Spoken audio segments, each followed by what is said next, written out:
Hi, my name's Phil. I like talking about politics. So we have a right triangle going on here with Zelensky, Trump and Putin. Not a love triangle, more of a triangle of irritation. Zelensky is irritated that Trump has ruled out sanctions against Russia for no explained reason. Trump is irritated that Putin has completely ruled out the terms for peace set out by the Orange One. And Putin is irritated that Zelensky has found a way to hurt him by destroying oil refineries, which lead to up to 2-hour queues for petrol in parts of Russia. And yesterday, Russia completely humiliated Trump's main basis for backing Russia. What's clear is that peace is not going to happen as quickly as Donald Trump would like. To quote modern wisdom, he's tried nothing and is all out of ideas. But is Ukraine's latest attempt to think laterally going to cause Putin a serious headache, even if Trump won't? But first, for daily news and politics, please click the subscribe button to stay notified. So it's a week since the ill-advised summit in Alaska between Trump and Putin. I suppose the only silver lining was that now we know Putin maintains a firm grip on what's left of Trump's mind and balls, which may actually be the same thing. So strategies will have to factor this in and potentially avoid blind alleys. Donald Trump presented a peace proposal whereby all Vladimir Zelensky had to do was give up a massive amount of Ukrainian territory and there would be peace everlasting. Hurrah. Right, let's get a meeting going between Zelensky and Putin and we can all go home for jelly and ice cream. Trump excused his flip-flopping by stating he believed Putin wanted peace. But even Trump's MAGA logic cannot chart a course through the Russian responses since. Not only have there continued to be lots of deadly attacks in Ukraine, including on a kindergarten, first, Putin is not awfully keen on having a meeting with Zelensky. That is because such a meeting would recognise Zelensky as someone with the authority to represent Ukraine. But more recently, Russia has also said it would not permit even European forces in Ukraine and for good measure have just bombed an American factory in Ukraine. What's more, they're not even claiming it was an accident. It's not like, oh, sorry, didn't mean to hit that. No, they've explicitly said they targeted it deliberately, unlike the drones, in Poland, which is assumed to be an actual mistake. I mean, this is humiliating. Remember when Trump tried to claim that having American companies operate in Ukraine would be enough of a security guarantee for Zelensky? Which that's ultimately, wasn't it, the main trigger for that February bust-up? Zelensky he was perfectly happy with the minerals deal. He just wanted security guarantees. Trump was saying, well, there'll be American workers there. That's your guarantee. Putin respects Trump so much that Russia's not going to target American businesses inside Ukraine. So we'll just have lots of American businesses, right? Easy. Well, Russia has just deliberately targeted an American-owned electronics factory in Ukraine, where there were hundreds of workers on site at the time. Really, utterly humiliating for Trump. And that's not just me saying it would be humiliating for him, because there's plenty of things I think is humiliating for Trump, but Trump doesn't feel it is. No, Trump felt this one. He's apparently been raging on Truth Social about it, although he turned his rage against Biden. He turned it into Biden's fault, which actually, he did actually make a good point. He accused Biden of being weak for not allowing Ukraine to attack Russia, which is actually a fair comment. But what he said, it is very hard, if not impossible, to win a war without attacking an invader's country. Trump said that, his exact words. So now Trump is of the view that Ukraine needs to attack targets in Ukraine. It's a bit of a turnaround. Granted, that permission was given by Biden towards the end and Trump didn't reverse the policy. But interesting to hear him say it in those terms. And of course, Ukraine is attacking targets inside Russia, airfields, launch sites, things like that. But there have been some more recent targets, which isn't being prominently reported in the British media. It is being reported, but not really headline news. But it is very interesting. Ukraine has been launching drone attacks on oil refineries. After the most recent summer heatwave in Britain last week, it is now unseasonably cold. More like October than August.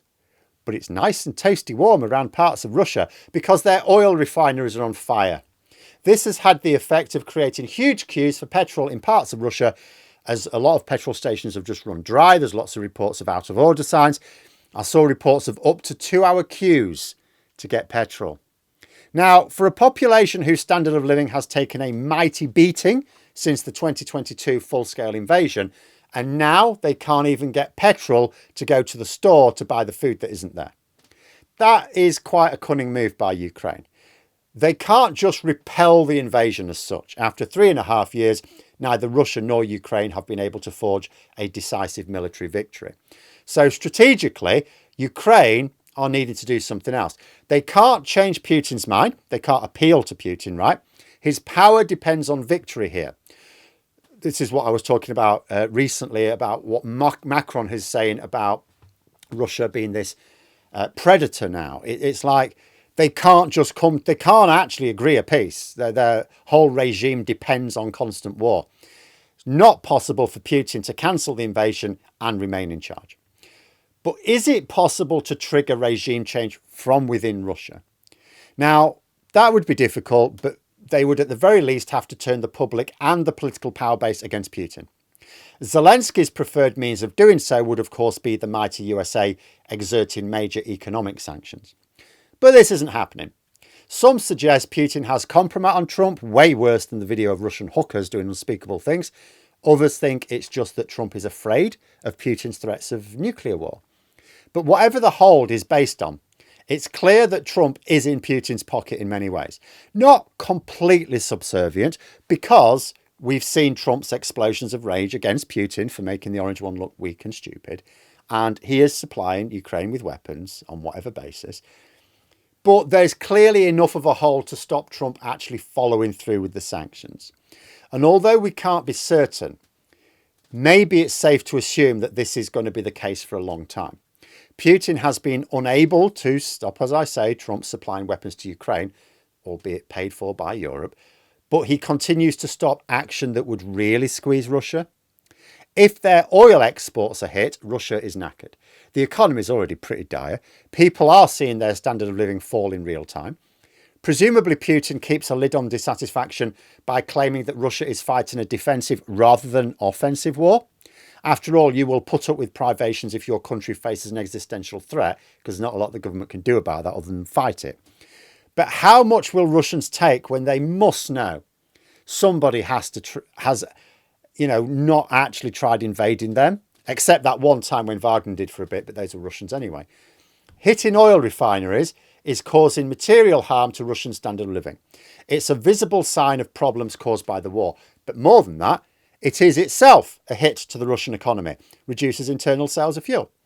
Unsurprisingly, the cost of petrol has shot up in Russia over the past week. So not only do Russians have to travel further and queue for longer for petrol, but they have to pay more for it as well. That, of course, just like in any country, will squeeze household budgets, creating a sharper cost of living crisis for the people affected. And to give you an idea of scale, so that just since the start of August, so less like 3 weeks, Ukraine has taken out 13% of Russia's oil refining capacity. It's been pointed out that the timing is particularly unhelpful for Putin because it's holiday season, so people like to travel around a lot, and it's also coming up to harvest time.